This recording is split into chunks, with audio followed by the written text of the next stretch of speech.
Hello everyone, I'm Chester44 and welcome to this Let's Play of Avadon 2. Last episode, we took care of a bit of unfinished business and did some random exploration and dealing with things, I believe, if I remember right. Now it's time to actually get back on with the main quest and head on back to the contested lands with our two companions who, well, are part of the contested lands. Our Kava member and our Wildrill member. Only not one of them was a lockpicker, but no matter. That said, we need to go back to the fort in order to find out what we need over in Rutledge Keep. And I suppose we should probably start by speaking with Odelle right away. Unfortunately, it's right in here. We'll speak with everyone else in the fort afterwards. Alright, roundabout this way. Here we are. Okay, here's Commander Odelle again. Commander Odelle, I have a new mission here. I have been sent to help you track the ogres. Then my messages got through to Redbeard. You have been useful so far, so I will count your presence as worthwhile aid. Yes, my trackers have hunted the rebels. Despite great risk and difficulty, they tracked Constantina's traitors to near a large warren of ogres. He marks a location on your map. And yet, my soldiers have been unable to reach the enemy lair. Thus, I asked for you. Why were the rebels so difficult to track? Because they are woodsmen of the Wild Realm led by the shaman Constantina. None are harder to track than huntsmen of the tribes aided by one skilled in nature magic. Even then, we have had difficulty. It is as if the woods themselves aid them, throwing us off the trail. You'd think that would be due to the shaman, but, You haven't been able to attack their lair. I have sent scouts, raiding parties, even a platoon of soldiers. Each time we have found that a hostile magic infects the woods surrounding the ogres. Trees move, paths shift, groups get split up, confused, and dispatched. It has been difficult, thus I sent for you. What have you learned of Constantina? Nothing. She is a shadow. She leads raids, kills my men, and uses her shaman to escape into the woods. We have lost many simply to obtain the few pitiful hints to their location. Many Bothans died to bring us this information. There were several members of the Bothan family. They kind of worked together as scouts. What should I do in the Ogre Warren? Take a toll, exact vengeance with steel and fire. Use the might of Avadon to show them what happens to those who oppose the pact. Carnage. Check. Anything else? Information. Bring me any knowledge you can find about the paths and plans of the rebels. That is all. I wish you good hunting. I'll be going now, thank you. Odelle nods and returns to his papers without another word. Alright, simple enough. Go in there, kill everyone, find any information that'll help. Simple.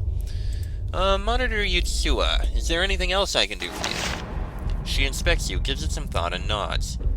You have the eyes of a hunter, the sort of hunter that lusts for exciting prey. And if it can further the aims of Avadon, so much better. In the recent chaos, a drake named Kremis has taken up residence not far to the south. In fact, close to the abandoned rebel lair you explored. The creature refuses our envoys. It robs livestock from the villagers. It grows more aggressive every day. It needs to be gone. She marks its location on your map. A drake?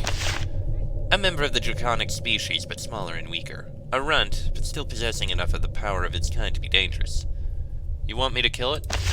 Or drive it away? The pack desires peace with the dragons of Linnaeus and is always looking for ways to avoid angering them. Like, say, killing her children. Yet if the beast attacks, do not hesitate to defend yourself. You live near the rebels. Yes, suspiciously so. We have no evidence that it has been aiding them, but suspicions exist. Understood. And I think I know where it is. Probably that area that I remember where the stairs disappeared when we approached. Perhaps now they'll appear. Alright. Law Carver Ain. Is there anything else I can do for you? I have heard rumors that you are going to Ogrelands. If so, there is something you can do for me. Ain removes something wrapped in suede from her pouch. She carefully unwraps it, revealing a dull, rough bit of quartz. Only closer inspection reveals the rune etched into the side. She gives it to you. There is a copy of the stone code in the Blackwood. Place this stone in the middle. Conceal it with a thin layer of dirt. That is all. Why am I doing this? This is what is called a watching stone. It watches the code. If anyone defiles the code, the stone will place a small, invisible, harmless mark upon them so they can be later identified. And what happens when they are identified? A fair question. She fails to elaborate. Why must the stone code be marked? We are trying to determine who exactly has been defiling the code. It is merely a gesture, harmless, not a mine or a trap. I am no tinker mage.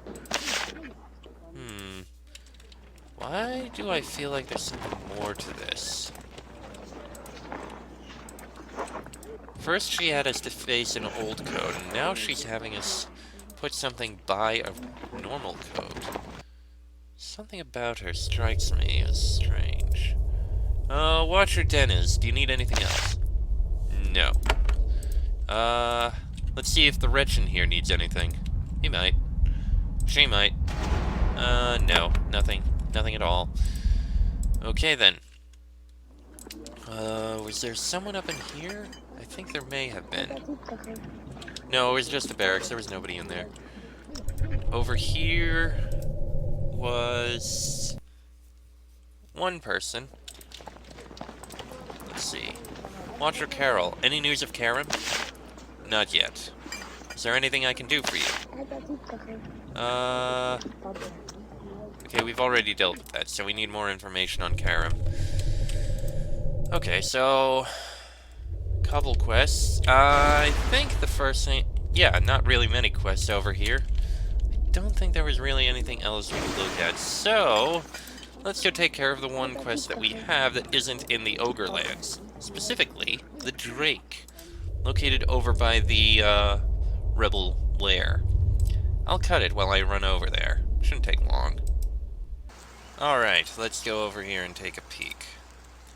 There's a stone circle in this ravine. It is surrounded by bones and gruesome totems, signs that something powerful lurks nearby. The ground is crisscrossed with tracks left by something with powerful claws. There's a stone stairway in the middle of the circle, flanked by pillars and descending into the... Oh, how interesting. The stairway and pillars start to fade away. It's a simple illusion, nothing that would work on an experienced hand of Avadon. You stare and concentrate, and the stairway fades back into reality. Clever trickery, but ineffective. Alright, let's see this Drake. Oh, we're over here. Interesting. There's some bones. Ah, down here. We had found this area before. Oh, whoa, I walked right past those Drakelings. Okay, shouldn't be too hard to kill, I think. Even if they do burn a little. I seriously did not see those. Ah, regeneration. Handy. Okay, are there any spells you can cast? I suppose Spirit Charge will work. Ooh, Vulnerability Curse. Yeah. That'll make them easier to kill.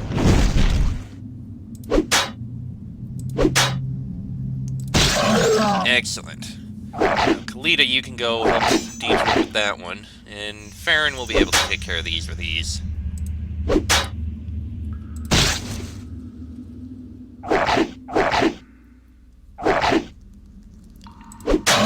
There goes that one, there's that one left. Hopefully the Drake isn't too pissed off that we're killing these guys. There we go. Alright. And there is absolutely nothing of value in the nest. Alright. Now let me turn on some light. Ah, there's the Drake. And he's got some golems. Okay. You enter the lair of a Drake. These creatures are the smaller cousins of dragons. They are weaker physically and magically, and live for only centuries instead of millennia, but they are still powerful and cunning in their own right. The Drake waits on a low stone platform in the southern alcove of the room. Some sentinels watch you from either side. These constructs are probably the ones who excavated and built this tasteful chamber. The Drake uncoils itself as you approach. A fully grown specimen with rich reddish skin and sharp fangs. The Pact sends new pets to evict Kremis. A drake who only keeps to himself, who only wishes privacy. What are you doing here? Making a lair, a home for my trove and for swarms of my young. We keep to ourselves, hunt the livestock, avoid human pests. Do you support the rebels? Rebels? Your human quabbles are nothing to me. Whoever rules these lands, it is only trouble for my kind. Can't you go somewhere else? I can. I will not. I am sick of your kind, pink and pathetic, stealing our homes and our land. Humans did not use this land. I took it. I built a home. I stay. You're young? My many drakelings. I have so many. You slew some of the weaker, more unworthy specimens on the way in. Right. Are you angry about that? I am upset, but only a little. I have many more eggs. I dare not let my young outnumber me too much, or I will be the one who is devoured. Okay. Good that you don't want to kill us for that. Kremis watches you carefully, his head swaying slowly from side to side. Be wary, human. I tire of being bullied by your kind. I would like to trade with you. You have nothing I want. I have nothing I would see leave here with you. Here's a deal. I will trade you fleeing for me letting you survive. Is there anything you wish? For you to go, nothing else. I trade with my own kind. Well, I'm afraid you need to go. Then we come to the true purpose of this meeting. This land was unused, I took it. Now you force me out. Leave me, human, I will not submit to you. Leave or be devoured. This is your last warning. Leave or die. Or what? You will fight me? Live or die, I will not have a home robbed from me again. I am a hand of Avadon. Leave now. Slay me and you will never know a moment's peace. Kremis cocks his head to the side. Avadon. You are of Avadon. I am. We are. Kremis lets out a long, irritated hiss. Avadon has good relations with my kind. They have been friends to the dragons when humans would hunt them down. I will leave as a favor to the Black Fortress. This is the last time, though. My brood deserves a home. Kremis waves you away and begins to prepare for departure. Well, that was surprisingly easy. You know what? While I could take all his stuff, I'm not. It belongs to the Drake. We persuaded him to leave. He was quite comfortable, and he said he was keeping to himself. I'm driving him away, yes, on orders from the Pact, yes, but I'm not going to rob him, not in this case. No. As he said, he is in good terms with Avadon, and he's doing this as a favor to us. I'm not going to rob him. Besides, we're basically kicking him out of his home. He was comfortable. I'm not going to do it again. I honestly feel like there may be something behind there. Before I leave, I just want to take a look in here. I want to see if maybe there's a secret passage. I don't know. Maybe I'm crazy. It's just... yeah, I'm probably crazy, probably thinking too much about it. I'm just taking a quick peek. That's all. It really means nothing. No. No hidden switches. Okay. Let's head back to the fort and report in. It's not going to take long. Not going to take much. Pretty quick and easy to do, I'd say, in all honesty. Yes, ready to leave the region. Back to the keep. And... here we are. Okay. Now into the actual building. There we are. And... Yotsuya. Drake Kremis is gone and will bother you no more. You tell Yotsuya of your dealings with the Drake. She nods. The problem removed, and peacefully. You have done well. She removes something from her pouch and hands it to you. It's a scarab. That was found on a hand, lost in a recent ambush. We cannot use it, but you might be able to. Again, we are grateful for your help. Is there anything else I can do for you? No, there is nothing important enough to merit distracting you from your valued work. Again, we of Rockridge Keep are most grateful to you. Well, we will still ask again some other time. Corrupted Scarab. Ooh. And Acid attack. That is very handy. We're going to go back to Avadon, and I'm going to hand that to someone. Ooh, I know exactly who he can hand it to. We're going to hand it to, oh darn, what's his name? Alcander. That would be a perfect choice. I've been frustrated by the fact that Alcander really doesn't have any offensive skills, abilities, or attacks. All he can really do right now is build turrets and fire off his little, whatever it's called. His little wrist flinger. That's about it. I haven't really upgraded him enough to give him any other abilities. So, giving him a corrupted Scarab that actually gives him an ability that he can use. Okay, he has Spine Shield, but I think we can give that to someone else. Ah, jeez. Okay, so who am I gonna give the Spine Shield to? Diedrich can already cast. Yannick, I guess. Ooh. Okay. Yeah, like I said, I basically only built him to be able to build turrets. A fantastic thing, but he doesn't really have any other skills and abilities. Interesting as he is, Yank Shot and Net Shot aren't really very handy. I mean, pulling a target closer, that's not useful when I'm focusing on having him train the Wrist Flinger.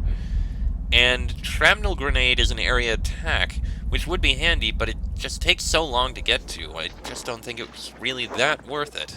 I really want to work on focusing on getting these turrets built up, because they are really good, especially the Freezing Turret. The Inferno Turret must be incredibly more powerful, and I want to work on that. So that is what we're going to work on. But that's Alcander. Giving him an ability that he can actually use, that's going to help out a lot. Okay. You know what, before we go to the new area, I just want to take a peek. I never took a look or asked before. I want to see if the guy in here actually has a quest for us. Probably not, and I'm probably wasting my time and everyone else's time, but I'm curious. I want to see. Does he have any other quests or anything? Well, let's find out. Come on. Let's go in. There we are. Shunar. No, he really doesn't have any. No, he doesn't have anything. I thought he might. I was wrong. Okay, then. Oh, wrong button. We don't really have anything else here, do we? I guess the only thing that's left is to go to the region we're supposed to go to. Or we could try going to this Kava outpost, but really, we have no purpose. We'd just be trespassing on lands owned by some people who are really keeping to themselves, and as long as we don't bother them, really, they're just keeping to themselves. There's no problem. They're not even bandits. Okay, well, either way, that's enough of that. Let's head on into the next area. We can at least start looking in Ogre's Thicket. We won't be in there for very long before the episode will have to end, but hey, a little looking around is fine. There's the Ogres of the Kava. Wait a minute, where's the stone code? Oh wait, it's in the Blackwood? Oh, we did find that one. I didn't realize. I didn't think it was in the Blackwood. Okay, so it's way down there. Okay. Give me a minute while I run over there. It's not going to take long. Okay, let's see what terrible thing is going to show up this time to kill us when we do something with the stone code. This must be the copy of the stone code Law Carver Ain told you to find. You wonder if she was aware that it was next to a rebel encampment. I suspect not. It does seem like a good place to hide a watching stone. Considering what happened last time you tinkered with one of these circles, however, you approach the circle with great care. Look around. You don't see anything obviously dangerous. You feel like you're being watched, but that's a normal side effect of being in rebel lands. Place the stone, and prepare yourselves. You walk to the center of the circle. There are plenty of stones and piles of vegetation around the central pillar. You easily conceal the watching stone. Done. Then you turn and see someone. There's a shaman of the Wild Realm to the north. She is silently watching you. 2 huge wolves stand to either side of her.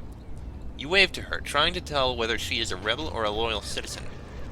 Then she starts casting a spell. Her wolves bark and leap forward. Question answered. Okay, fortunately, we can triumphant roar. Oh, there she is. Alright.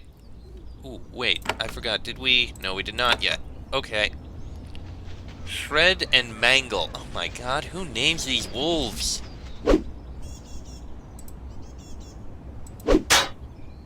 Okay, there's some cleave. And you... You know, acid mist. That'll do good on them. Ooh, you can attack twice. Excellent. Alright, how about your spirit charge as well? Vulnerability curse. Beautiful. Oh, and she summoned a hellhound. Alright. Savage blow. Kill the shaman as quickly as we can. You also savage blow. Excellent. Oh, this is going well. The enemy shaman gets close to one of her wolves. She notices that it is wounded. She mutters a few brief words and waves at the massive creature. Its wounds fade away in an instant. Huh. I thought she might have been a healer, but you know what? This works fine. We're focusing on killing her anyway. And she's already getting very wounded. In fact, she's almost dead. Wow, this is going quick. Ah, spine shield. That's a small problem. But she's dead now. And now her wolves are going to die very quickly, in fact. And there we go. Well, that was easy. Animal skin and mica ring. 20% energy and mind effect resistance. I like that.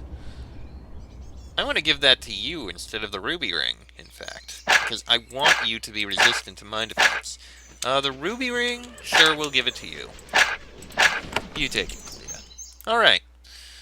Well, that was simple. Okay. Won't take long to get back and report in, so I'm going to cut it while I run back there, because, well, it won't take long. These areas are just so bloody huge that it takes forever to get anywhere. Oh, wait.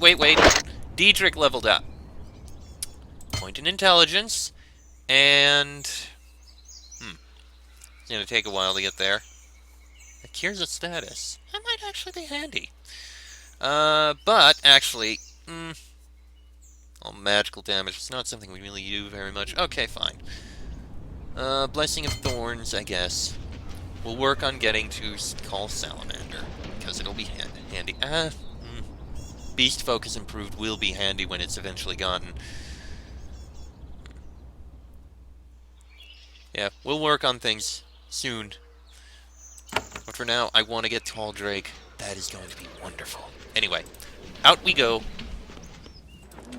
Okay, fortunately, Lock Carver Ain is right here. So, Lock Carver Ain, the Watching Stone is in place. Lock Carver Ain nods. Good. We of the Cabal will see better knowing this isolated copy of our law has some protection. She takes a sword from her belt and gives it to you. I really have no use for these things. I am no blade master. Again, you have our gratitude. Any other copies of the code that need some work? Many, but none I can't handle myself. Eventually. I thank you for your aid. Gladly. And we got Lightning Short Sword. As much damage as we normally have, but it does... Oh, +5 to melee damage and magical damage. Do we have any magical characters who can... I don't think we do. This is actually quite useless. I mean, think about it. The only characters we have that do magical attacks are our shaman, who uses a staff, and our mage, who uses a staff.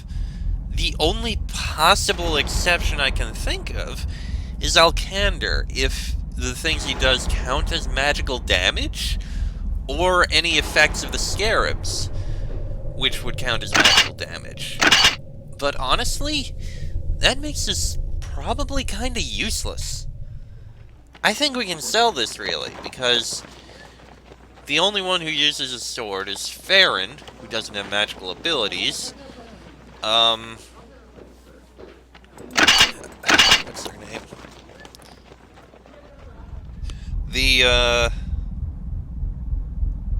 The Shadow Walker, who doesn't use magical abilities, and, Kalita, who is a warrior and he is using a spear. So really, not useful to us.